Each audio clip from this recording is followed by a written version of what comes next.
Friends, नमस्ते। कैसे हैं आप लोग। आज की वीडियो में हम बात करने जा रहे हैं स्तनपान की, यानी कि ब्रेस्ट फीडिंग की।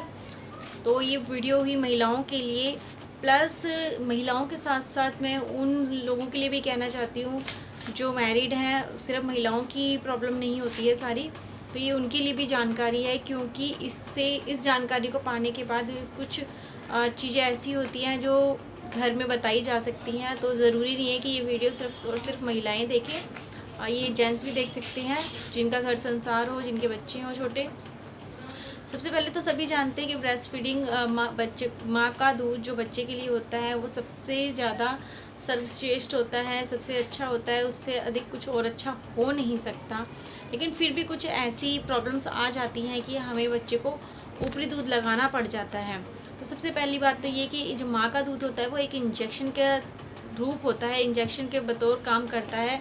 वो बहुत सारी बीमारियों से बचाने में बच्चे की बचपन से ही मदद करना शुरू कर देता है, क्योंकि माँ के दूध के अंदर कोई जर्म्स, कोई बाहरी बैक्टीरिया, किसी भी तरह की का मिला जुला मिक्सर मिलावट नहीं होती है। तो माँ का दूध जो होता है वो बच्चे के लिए एक इंजेक्शन का रूप होता है, जो बहुत सारी बीमारियों से उसे बचपन से ही लड़ने की ताकत देता है।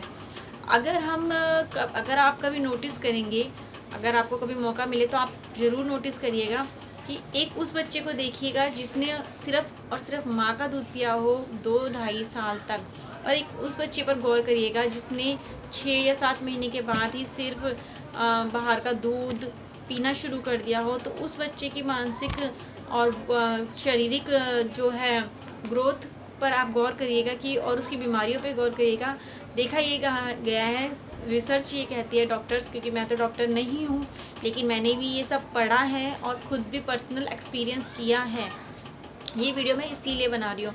एक बात और कि किसी ने मुझे कमेंट में पूछा है कि क्या आप डॉक्टर हो, तो थैंक यू कि आपने इतना बड़ा मुझे कॉम्प्लीमेंट दिया कि क्या मैं डॉक्टर हूँ। शायद मेरी बातों की वजह से उन्हें ऐसा लगा होगा कि मैं शायद डॉक्टर हूँ, लेकिन मैं डॉक्टर नहीं हूँ। हाँ, लेकिन ये कुछ पर्सनल एक्सपीरियंस और कुछ मेरी पढ़ाई ऐसी रही है और कुछ मेरा काम ऐसा है कि जिसकी वजह से मुझे ये सारी बातें बहुत ही डीपली पता हैं। तो पहली बात तो ये कि अगर जो बच्चा माँ का दूध पीता है वो बहुत कम बीमार पड़ता है, और अगर वो बीमार पड़ जाता है तो बहुत जल्दी रिकवर कर लेता है, क्योंकि उसके शरीर के अंदर बहुत अच्छी ताकत होती है उन चीज़ों से लड़ने की, क्योंकि उसने सिर्फ माँ का दूध पिया है जो किसी भी मिलावट से परे था। और एक वो बच्चा जिसने बाहर का थैली वाला दूध पिया है, डिब्बे वाला दूध पिया है, और वो बहुत ज़्यादा बीमार होता है और उसे रिकवर होने में ज़्यादा समय भी लगता है। ठीक है, ये बात मैं इसलिए कह रही हूँ क्योंकि मेरा खुद का एक्सपीरियंस है। अगर मैं आपको अपना एक्सपीरियंस बताऊँ तो मेरा बेटा जब हुआ, तो क्योंकि मैं वर्किंग हूँ, 6 मंथ के मैटरनिटी लीव के बाद जब मैंने अपना ऑफिस ज्वाइन किया, अपना काम ज्वाइन किया, उसके बाद मैंने क्या होता है कि फर्स्ट टाइम जब हमारा बेबी होता है तो हमें इतनी जानकारियाँ नहीं होती है। अगर हमें हमारी मम्मी दादी कोई भी कहती है ऐसे बच्चों को करो, ऐसे बच्चों को दूध पिलाओ, इतना उठाओ, ऐसे करो, तो हम कहते हैं कि इनका तो काम कहने का है, करना तो हमें पड़ता है, हम अपने हिसाब से देख लेंगे। तो मुझे भी मेरी मम्मा कहते थे कि बेटा बच्चे को दूध पिलाने के लिए तुम कटोरी में निकाल के फ्रिज में रख के जाना, उससे पिला देंगे ये वो। तो बहुत झंझट लगता है। हम कहते छोड़ो ना, बोतल लगा देंगे, बच्चा पिएगा, सोएगा, बात खत्म। हम ऑफिस से आएंगे थके हुए, फिर उसको दूध पिलाएंगे ये वो, फिर नाइट में भी यही सब करना, फिर मॉर्निंग में उठ के हमें जाना होता है। तो मैंने भी यही सब सोचा और मैंने उस चीज़ को इग्नोर किया और अपने बेटे को बोतल लगा दी, प्लास्टिक वाली जो बोतल होती है। उसका नतीजा ये हुआ कि मैं बहुत खुश थी। 1 महीने तक मुझे बहुत रिलैक्स फील हुआ। बोतल भर दी, लगा दी, अपना घर का काम कर रही हूँ, बात ख़त्म।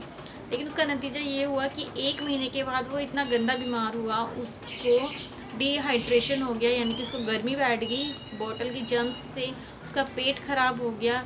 क्योंकि हमें कहा जाता है कि कम से कम दिन में बोतल 4-5 बार, या जब भी आप बच्चों को दूध पिलाओ उस बोतल को तभी बॉईल करो। लेकिन ये पॉसिबल नहीं है, क्योंकि बच्चा अगर दिन में 10 से 15 बार बोतल से दूध पी रहा है तो क्या हम 10 से 15 बार बोतल को बॉईल करेंगे? नहीं करेंगे। मैंने भी नहीं की थी। लेकिन उसका नतीजा ये हुआ कि वो बहुत गंदा बीमार हुआ, उसको हॉस्पिटलाइज करने पड़ा। 15 दिन एक बार एडमिट हुआ, फिर घर लेकर आ गई, क्योंकि फिर घर लाने के बाद क्या हो चुका था कि मैंने उसको अपनी फीडिंग छुड़ा चुकी थी। तो अब मतलब मैं उसको फीड कराने की चाह रखने के बाद भी फीड नहीं करा पाती, क्योंकि उसको क्योंकि अब दूध आ ही नहीं रहा। तो फिर उसके बाद क्या, फिर से मैंने उसको बॉटल लगा दिया।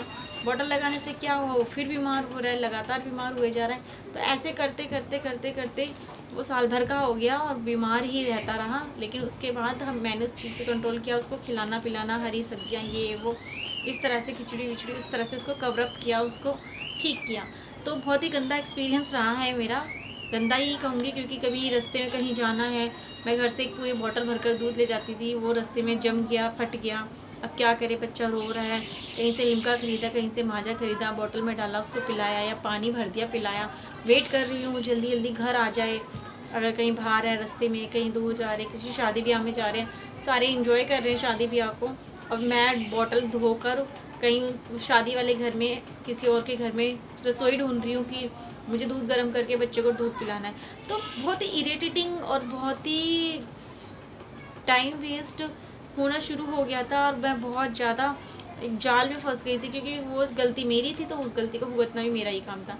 तो आज मैं इसी बारे में बात करने जा रही हूँ कि अगर हम दूध पिलाते हैं अपना, तो हमें क्या क्या फ़ायदे होते हैं और क्या क्या नुकसान होते हैं। तो मैं नुकसान तो बहुत बेहतर तरीके से बता चुकी हूँ, मैंने खुद ने झेला है, तो मैंने सारा राइट डाउन किया हुआ है, और वो सारी गलतियाँ जो मैंने की थी वो मैंने सारी एक एक याद करके लिखी है।